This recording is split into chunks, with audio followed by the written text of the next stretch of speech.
On a desolate street, amidst a relentless downpour, Maya, a young black nurse just finishing a grueling night shift, spots a drenched, trembling boy huddled alone by the roadside. Without a moment's hesitation, she brings him home, provides warmth, and nourishes him. The boy recalls only that his father works at a hospital, his sole clue a faded photograph. Maya takes him there only to face immediate judgment and the threat of dismissal. Unbeknownst to her, the boy's father is the hospital's CO, and what unfolds next will irrevocably transform her life. Before we dive into this story, tell us where you're watching from. We love hearing your thoughts. It was a night steeped in shadow and water. A heavy, relentless rain poured over the city's near-empty streets, a sheet of unending sorrow. Storefronts had long since shuttered, their neon signs flickering feebly through fogged glass. The only sounds were the sharp staccato of rain on metal and the distant grumble of thunder. Cars were scarce, people even more so. Those few still outside hurried beneath umbrellas or sought refuge under awnings, eyes averted, unwilling to engage with the storm or anything else. And then she appeared. A modest silver sedan, worn but meticulously kept, rolled slowly down the slick avenue. Behind the wheel sat Maya Brooks, a 25-year-old black woman. Her hair, tied neatly in a bun, was damp at the edges from quick dashes between hospital wings. Her teal scrubs, faded and clinging slightly, spoke of a 12-hour shift that had drained her body but not her spirit.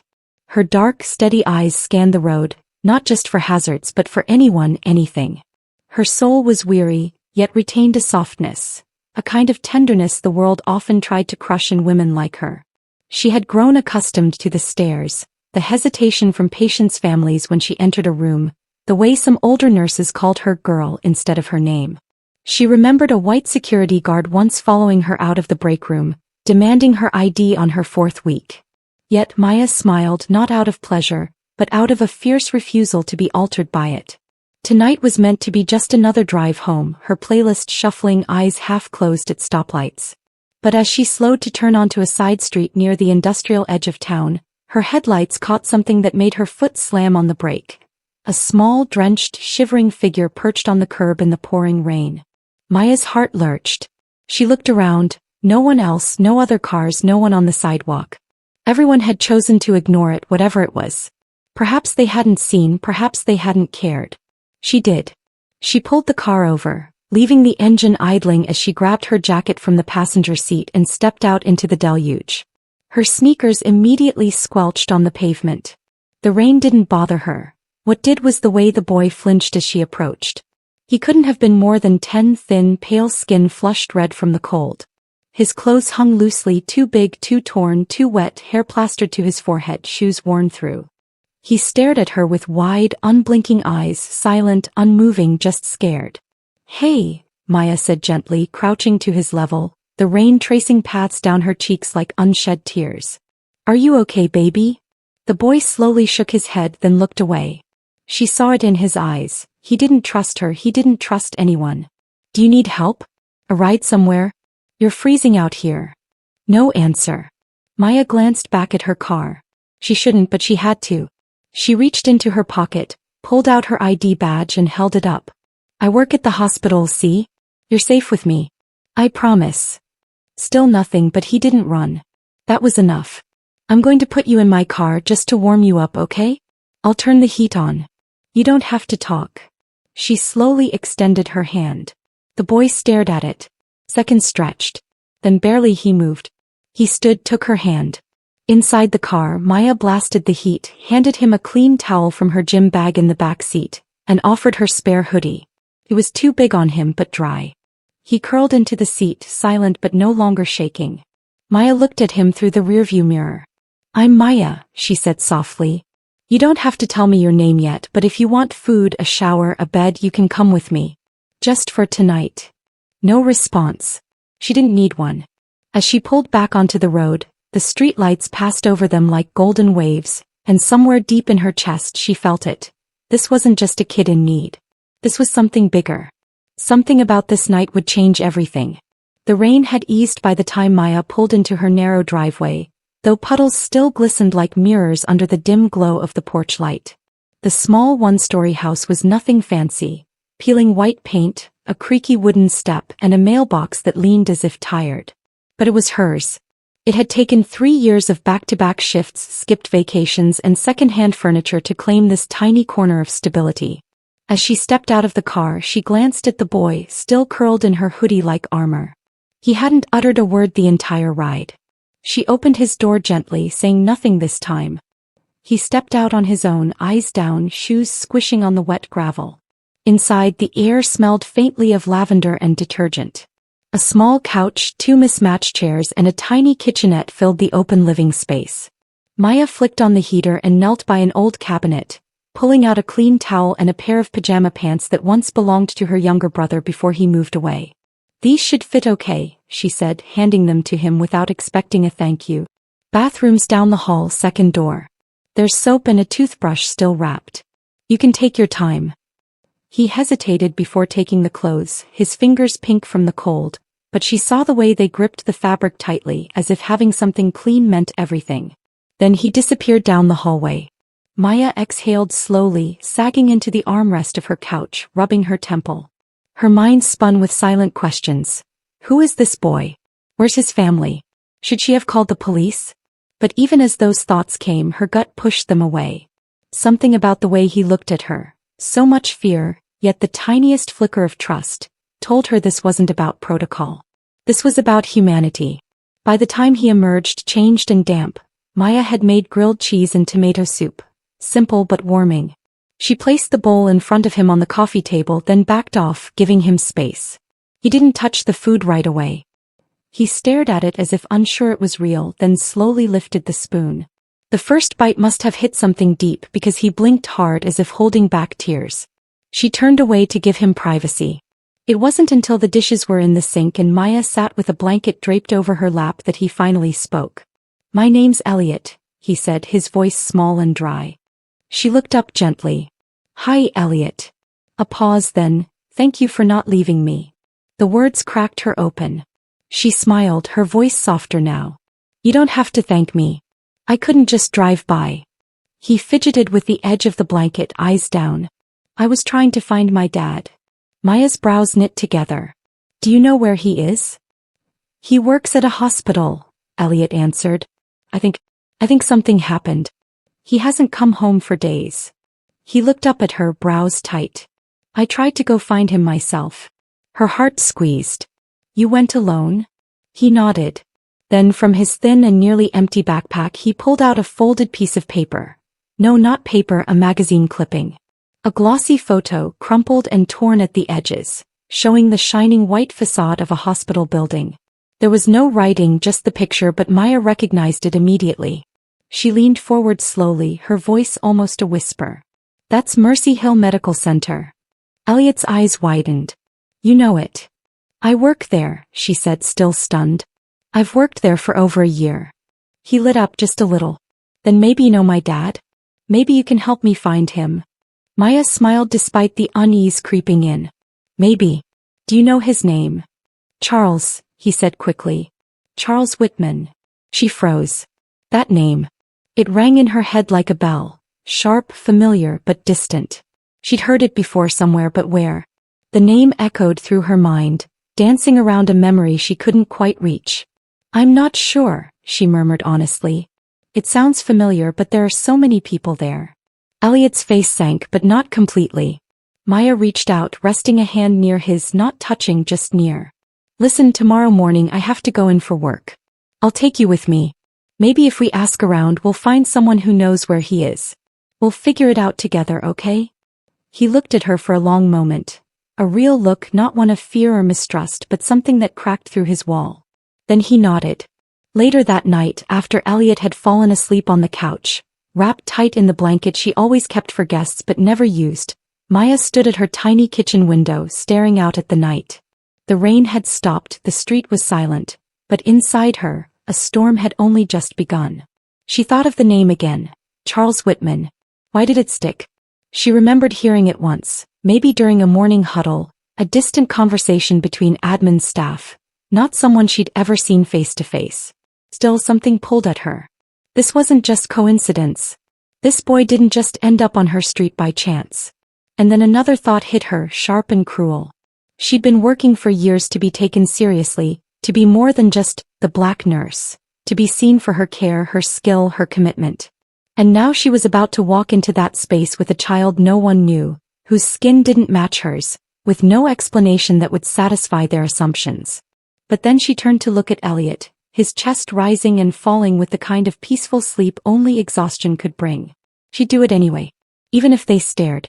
Even if they whispered. Even if they used it to judge her, to drag her down. Because this wasn't about them. It was about a boy with no dry clothes, no safe place, and a torn picture clutched in his hand like a lifeline. It was about the promise she'd made without saying the words. She was going to help him find his father, and no one, not judgment, not protocol, not fear, was going to stop her. The next morning broke gray and slow, with a thin mist still hanging in the air like the sky hadn't fully recovered from last night's storm. Maya stood at the mirror, brushing her edges, tying her bun tighter than usual. Her teal scrubs were freshly laundered, her sneakers clean but worn, everything about her appearance neat, competent, intentional. She glanced over her shoulder at Elliot, still sitting quietly at the edge of the couch, his backpack held tight to his chest like a life vest. His hair was dry now, his cheeks no longer flushed from cold, but his shirt was a little too big and frayed at the collar. The pants Maya had found were clean, but the knees were scuffed from years of her brother's play. He looked like what he was, a child holding himself together with borrowed fabric in silence. "Ready?" she asked, turning to him with a small smile. He nodded, eyes uncertain but determined. On the way to the hospital, the car was quiet, save for the soft hum of tires over wet pavement. Elliot kept looking out the window, his fingers twitching as he traced invisible patterns on the glass. Maya wanted to say something comforting, something brave, but her thoughts were restless. The name Charles Whitman still echoed in the back of her mind, like a puzzle piece hovering just out of reach. More than that, though, was the low ache in her gut, the one that always came before stepping into a space where she had to be twice as good just to be seen as enough. Mercy Hill came into view, tall and sleek, all sharp angles and glass. A symbol of care on the surface, but to Maya it was more complicated. She parked in the staff lot, took Elliot's hand without thinking, and led him in through the side entrance. The moment they stepped into the fluorescent-lit hallway, she felt it. The change in temperature, not in the air but in the gazes. A pause in conversation at the front desk, a nurse's eyes flicking from her to Elliot, the beginning of judgment blooming like mold. "Is that your nephew?" someone asked behind her. She turned to see Mara, a senior nurse with a tight bun and a tighter smile. Her voice was honeyed, but the eyes behind it were steel. "No," Maya said simply. "He's with me today just for a bit." Mara blinked, her smile flickering. "You know we're not supposed to have guests during shifts. He won't be in the way. I'm helping him find his father," Maya said, trying to keep her tone steady, professionally. She didn't owe an explanation, but she knew how quickly silence would be twisted into suspicion. Mara gave a small hum, then turned back to her computer. Maya felt the heat of whispers begin to rise behind her. They walked deeper into the building. Elliot clung closer, shrinking into himself as more staff passed by. Some stared, others tried not to.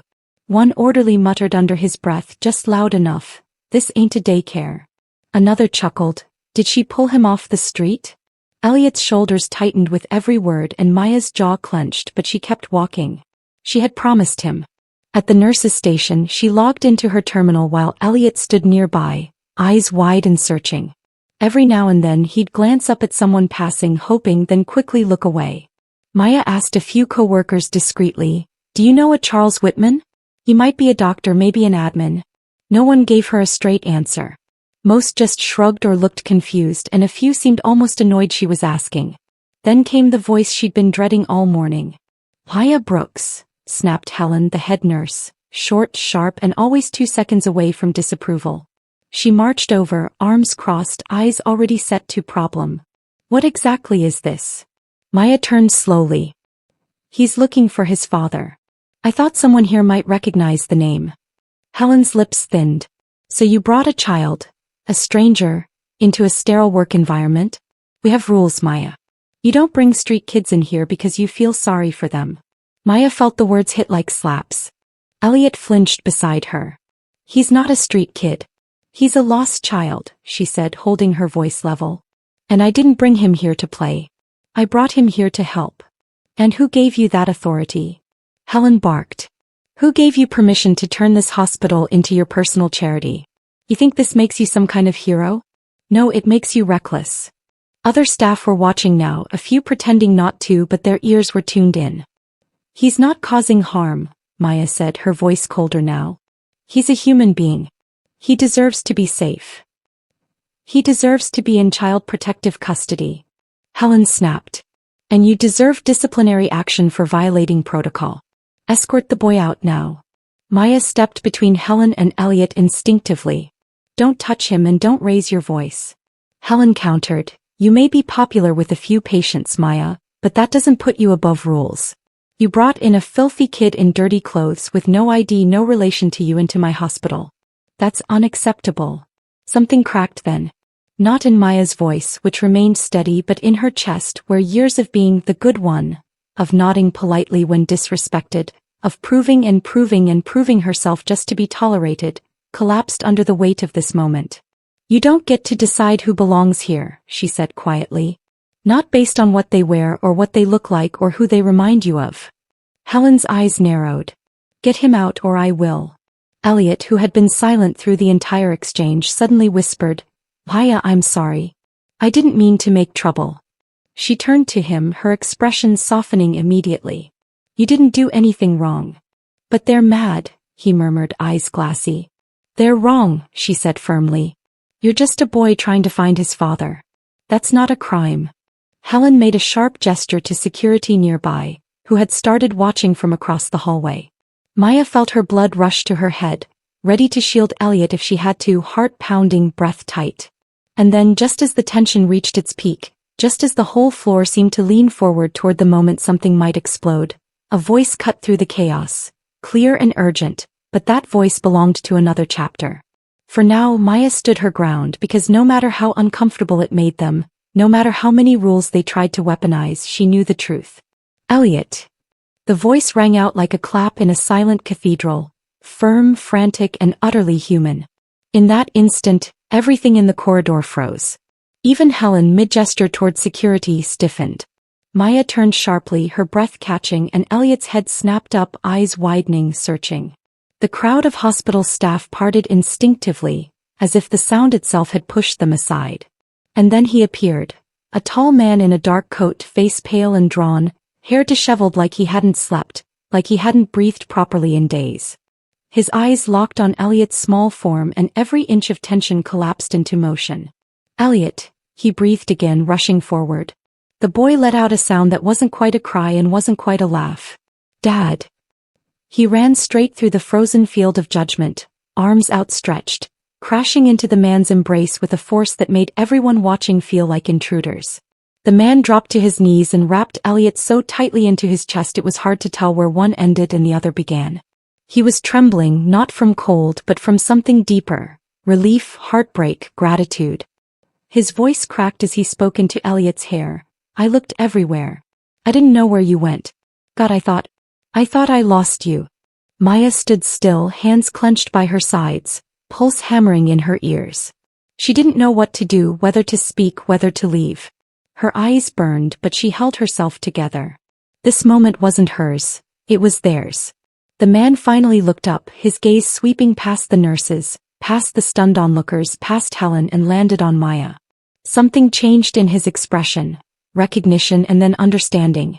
He stood slowly, still holding Elliot's hand. You found him, he said, voice low but steady.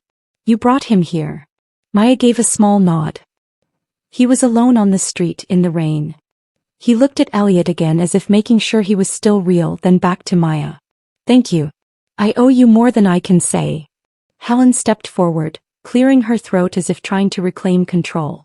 Excuse me, she said sharply. I don't know who you are, but this boy appeared here without clearance. And, I'm Charles Whitman, he interrupted, not raising his voice but cutting through hers like glass. CO of this hospital. The air vanished from the hallway. No one moved. Helen blinked, clearly trying to process what had just been said, her posture flickering between defiance and alarm. I wasn't aware. You weren't aware of what my son looks like when he's scared and alone? he said, his tone sharpening. Or were you just too busy judging the woman who helped him? Maya's heart dropped at the words, my son. She looked at Elliot again, really looked, and suddenly it clicked. The chin, the eyes, the angle of the brows. The familiarity wasn't in the name, it was in the face. She violated protocol, Helen said, her voice smaller now, less certain. She brought an unauthorized child into a patient care environment. Because she was the only one who cared, Charles snapped. While the rest of you ignored a scared child, labeled him, threatened him, and treated a woman of compassion like a criminal. There was a long silence, not a word, not a whisper. The staff who had chuckled, who had stared, who had whispered behind cupped hands, all stood like statues, shame crawling up their necks. Charles turned to Maya again. I want you to know that your kindness saved my son. I don't care about policies when they're used to justify cruelty. She swallowed hard, suddenly unsure what to say. I didn't know who he was. I couldn't leave him. That's what makes it matter more, he said. You helped him when you thought he was no one.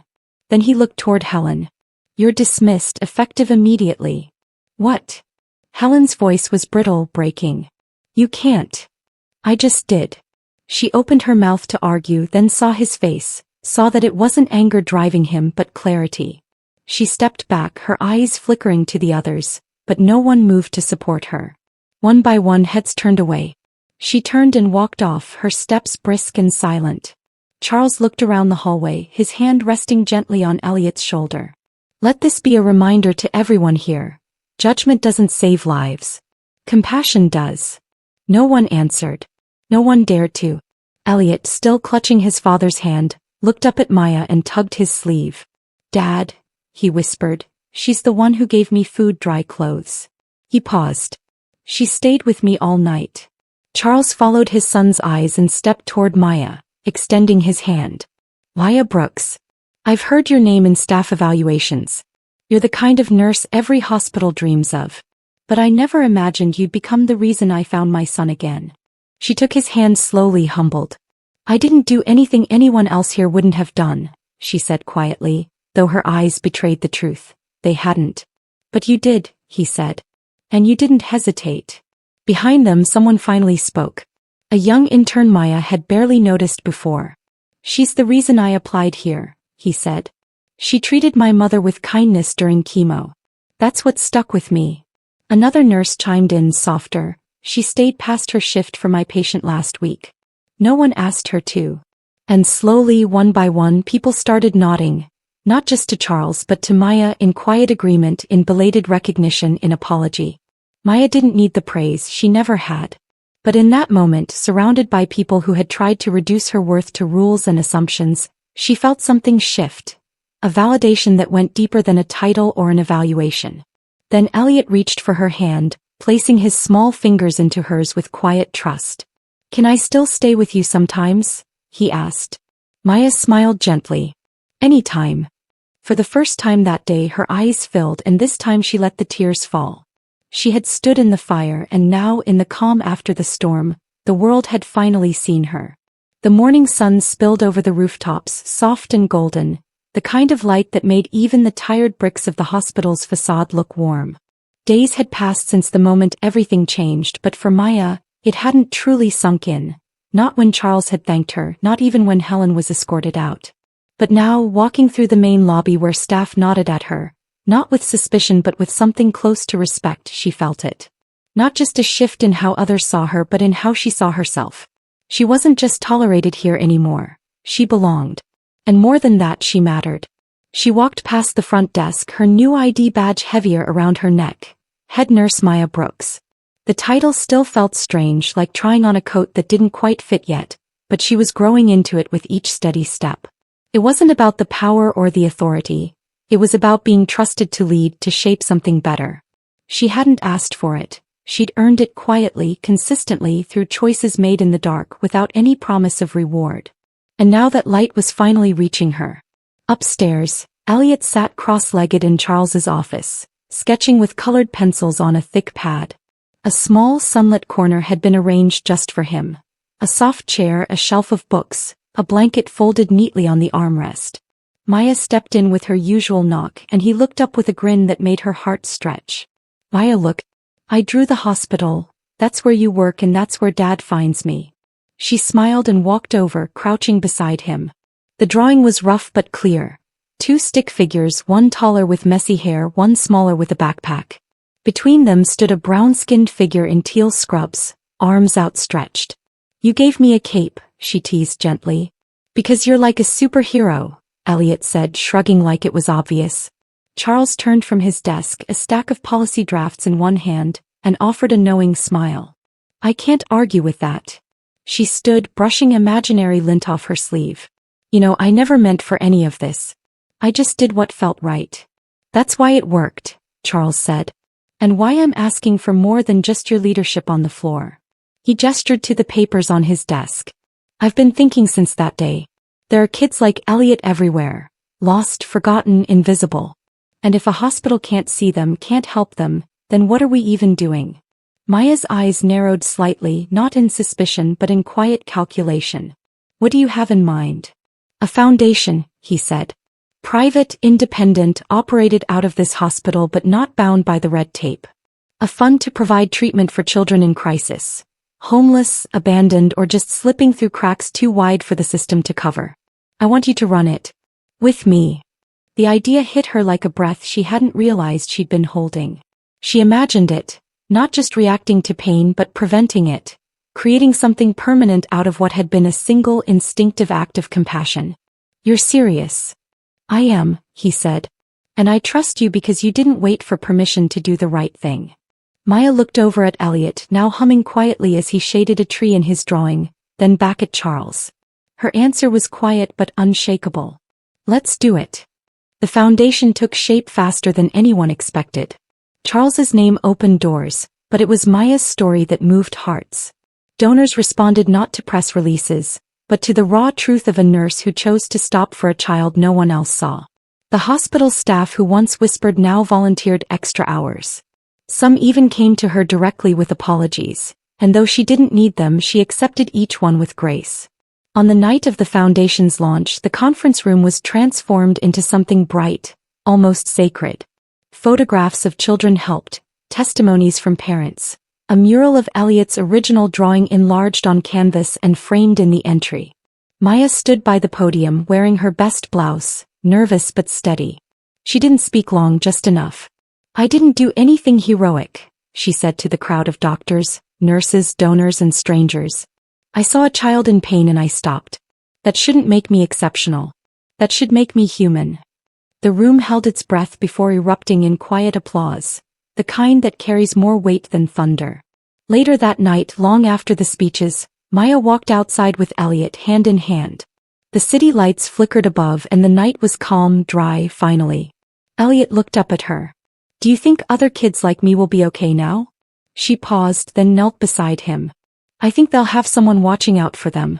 Someone who won't look away. He nodded like he understood more than he should. Then he reached into his pocket and pulled out the old crumpled magazine clipping. The picture of the hospital, now smoothed at the edges, still creased but cherished. I want to keep this, he said, to remember that day. But maybe we can draw a new one too. A better one. Maya smiled. Let's do that together. As they stood beneath the glow of a new beginning, the wind carried a softness through the trees, and Maya thought about that first night. The rain, the silence, the boy who didn't speak. She remembered how empty the world had felt, how heavy her heart had been. But not anymore. Now there was warmth where there had once been cold. Now there was a boy with a home. Now there was a purpose born not from plans or ambition, but from a single choice. To care when it was inconvenient, to act when no one else would. And from that single act, a future had bloomed, not just for Elliot, not just for Maya, but for every child out there still waiting in the rain. Join us to share meaningful stories by hitting the like and subscribe buttons. Don't forget to turn on the notification bell to start your day with profound lessons and heartfelt empathy.